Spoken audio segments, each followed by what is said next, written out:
In the heart of West Africa, more than 2 centuries ago, a storm was brewing. A storm that would decide the fate of the Yoruba people. From the north came warriors on horseback. Fierce, fearless, and determined to conquer. From the south rose hunters, blacksmiths, and farmers ready to defend their land or die trying.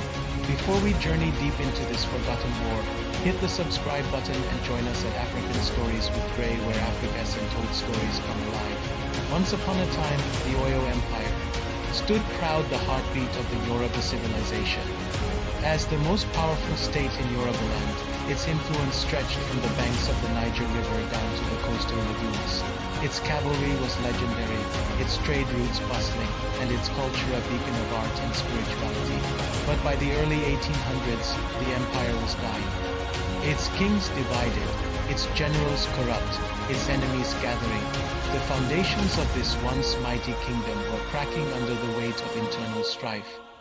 Provincial kings, known as Obas, grew resentful of the Olofin's authority, while ambitious military chiefs carved out their own domains, openly defying the central government.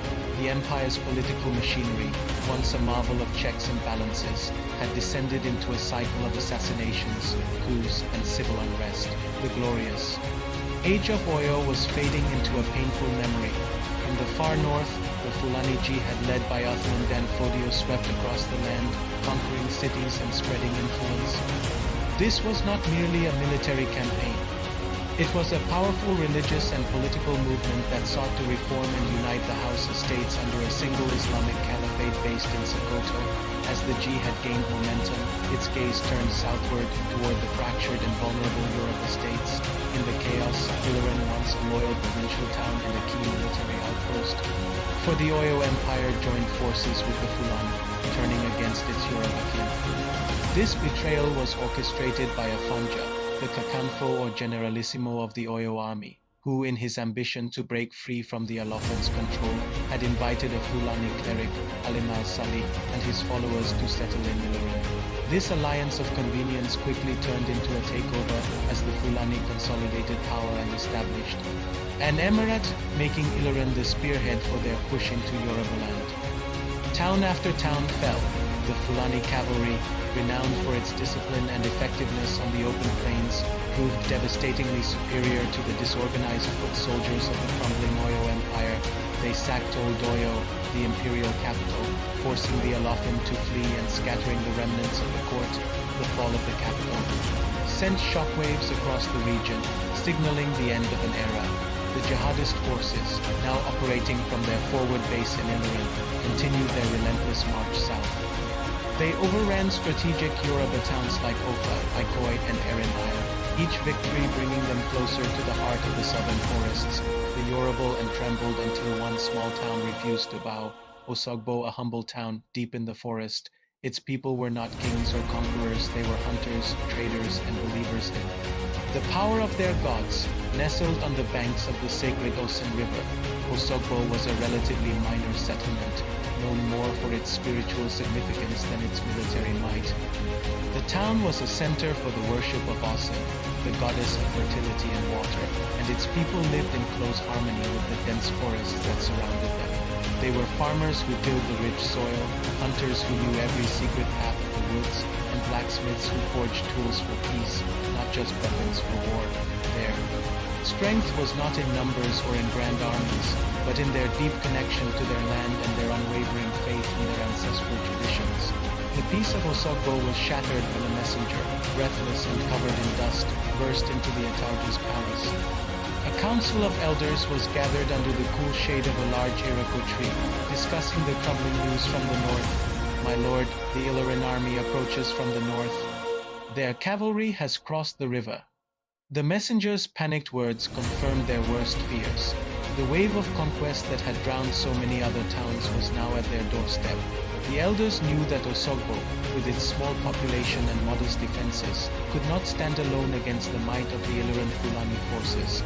Panic began to set in, but the Ataoya, the traditional ruler of Osogbo, remained calm but firm. With the weight of his people's survival on his shoulders, he made a pivotal decision. Send word to Ibadan. Tell them Osogbo shall not fall. The call for help traveled swiftly across valleys and rivers to the young city of Ibadan. The message was carried by the fastest runners, who navigated treacherous forest paths and enemy patrols to deliver the desperate plea. Ibadan, a city born from the ashes of oil, heard the cry and answered. Founded just a few years earlier by a coalition of warriors, refugees, and adventurers from various crumbling Yoruba towns, Ibadan was a raw, militaristic city-state. It was a society built for war, governed by its most capable military leaders, warriors like Balogun Oderinlo, a brilliant and courageous commander, and Mayor Kunadi. A seasoned strategist understood the gravity of the situation.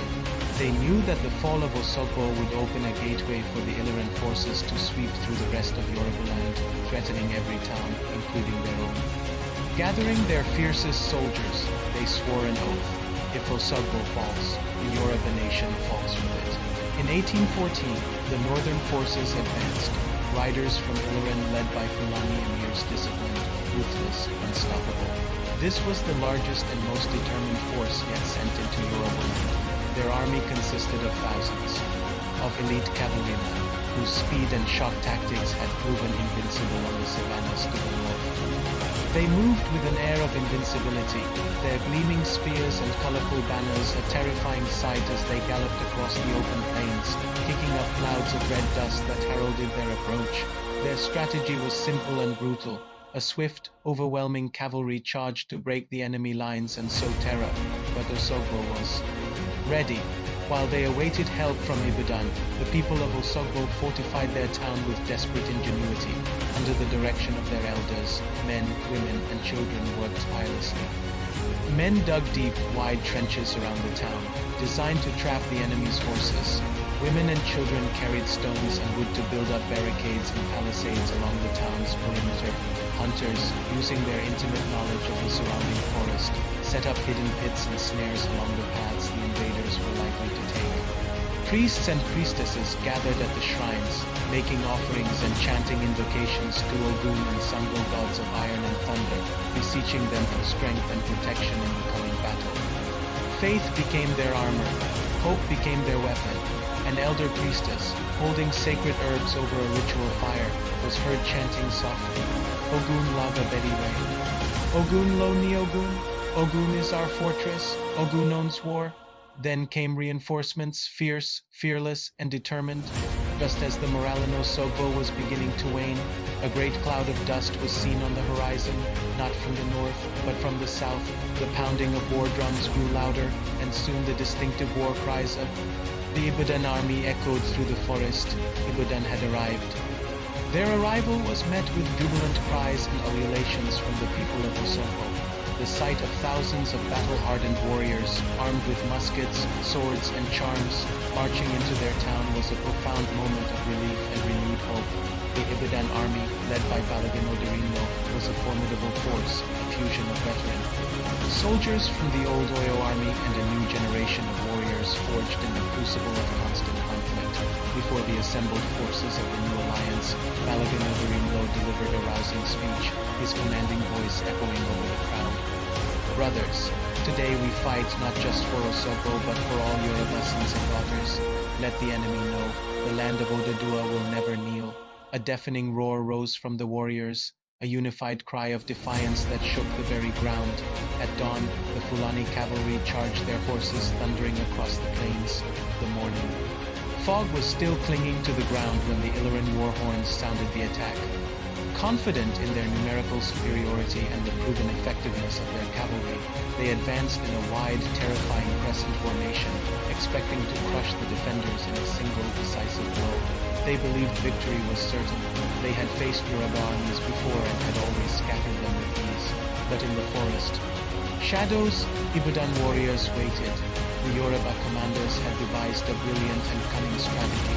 Instead of meeting the cavalry on the open field where they would be at a disadvantage, they used the terrain to their advantage. A small contingent of Osogbo archers was sent forward to harass the advancing cavalry, luring them into a narrow valley flanked by dense woods. The Yoruba struck with fury as the Iloran horsemen galloped into the trap, the main body of the Ibadan and Osogbo forces, who had been hiding in ambush on both sides of the valley, sprang into action. A hail of arrows and musket balls rained down on the cavalry from the cover of the trees. The Illyrian charge faltered, their horses rearing in confusion and panic. As they tried to wheel around, they fell into the concealed trenches and pits that the people of Osogbo had dug.